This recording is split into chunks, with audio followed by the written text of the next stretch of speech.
Oh my god. Why did I buy these wheels? Why? Blizzex? For what? I'm gonna just leave them right here.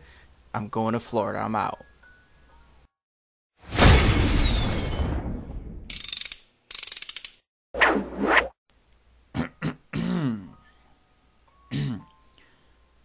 Eh, eh, What's up, guys? So my professional cameraman from 1320 Video stepped out for the week, so I'm going to be editing all my videos by myself. So on today's video, I'm going to be talking to you guys about winter wheels and wheels in general and tires and stuff like that. So this tire is losing air, and I'm going to just kind of talk to you guys about why it's losing air and stuff like that. So keep watching, for real.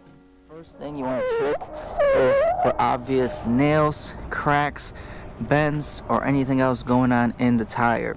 This tire still has plenty of life left, as you can see, although it does have some age on it.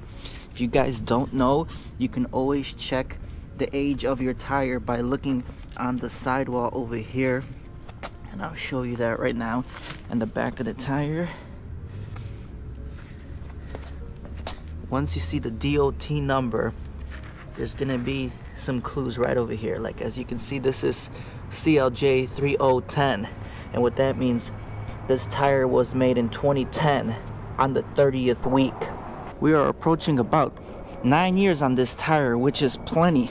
Usually you want to replace tires every 5 to 7 years. As you can see, this still has so much life left to it, it's a shame to put it away. But an old tire is going to give you those symptoms of losing air.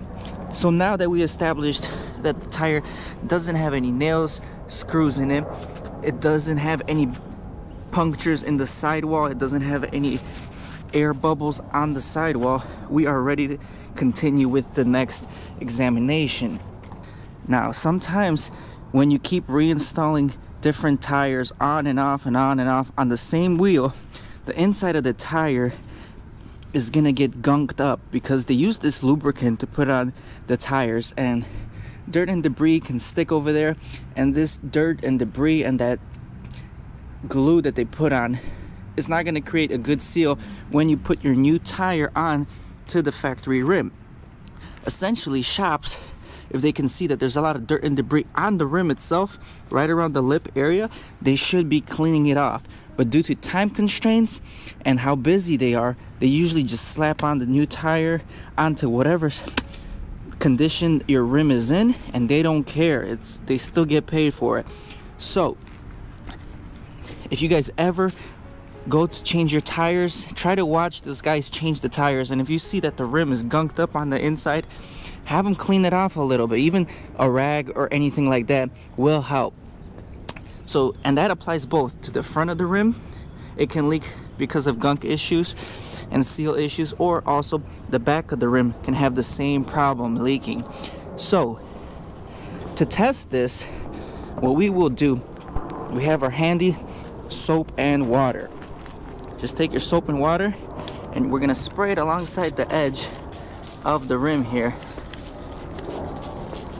And I'm assuming this is a quick leak because I installed these tires last night on the vehicle, and in the morning this tire was flat.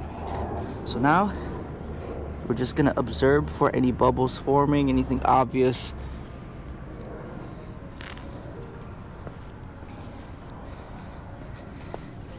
On the front side of the lip here. In order to get a better visual, I'm gonna add extra PSI into that tire so more air can escape quicker. And again, with the extra air in there, the soapy water sitting on the tire, I am not seeing any air bubbles coming out from the sidewall bead of the rim. Everything looks in check, nothing out of order. So let's turn this wheel around and let's repeat the same process for the back side of the rim. We're just gonna make sure you lay it on a soft bottom. Alright guys, here we are again in the back. Now let's get our soapy water and spray the whole bottom again. Spray just enough so it sits right around the lip Let's watch. Let's look for any bubbles here.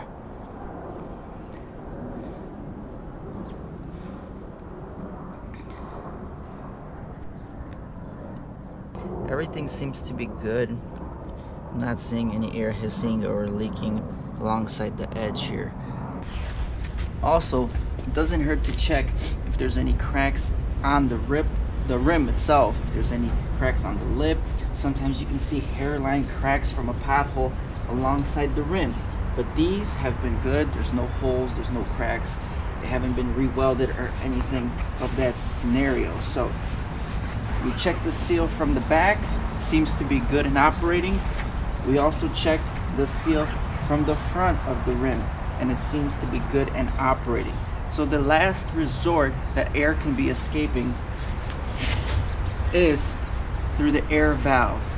Now, I replaced an air valve on one of these tires a few months back. I'll put the link up on the screen right now. And the reason I replaced that is because it was dry rotted and air was leaking on that specific wheel. So every 2 weeks I would have to add air into the tire or else it would be flat. I'm presuming the same situation is going on with this specific rim as well. So now what we're gonna do, we're gonna clean this area off and we're gonna spray soapy water right around here and see if any air is escaping through the air valve stem.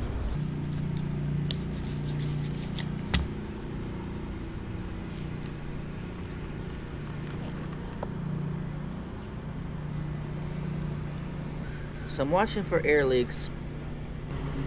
I'm watching it around the air valve stem as well as the actual valve stem right there. The valve stem does have a valve core inside of it, which has a rubber seal, and sometimes if the core on the inside is bad, that may cause leaking as well. I do have a video in my playlist on how to replace the valve core as well, if you guys want to check that out. The valve itself is not leaking around the whole seam. The valve core seems to be good. It's not leaking. I'm not seeing any air bubbles anywhere. So what could be the culprit of this? I just don't understand it. Sometimes if your wheels are dry rotted, you might get slow leaks through the sidewall of the tire. But this tire, even for being 9 years old, is in fairly good condition. The thing I'm gonna check out is something probably most people won't think about. It would not lose air. Once he put the little cap on, he always had air leaking issues. So it was a simple fix as replacing this little valve cap. So I'm gonna be checking the air pressure again. I'm gonna put 40 PSI. I'm gonna take him inside, take him home, let the rubber warm up a little bit, and then see if the air decides to escape towards the end of the night. If it doesn't, if everything's holding, it might be the cap, but I'll get back to you guys with this situation. Alright guys, let's hit the outro. So now you guys know if you guys are having consistent air leaking, try looking at the bead on the outside, try looking at the bead on the inside. If there's no problems with that, continue looking at the valve seal around the whole rubber. Also make sure you guys look into the valve core. Make sure the valve core is not leaking with the cap. Make sure you guys that the cap is not pressing on the nipple and letting air out by mistake, because that could be a hidden secret. Likewise, make sure the rims are not cracked anywhere, there's no bubbles, there's no dry rot on the wheels. If everything checks out, I don't know, go to a mechanic. I'm not a mechanic. I ain't here for the money.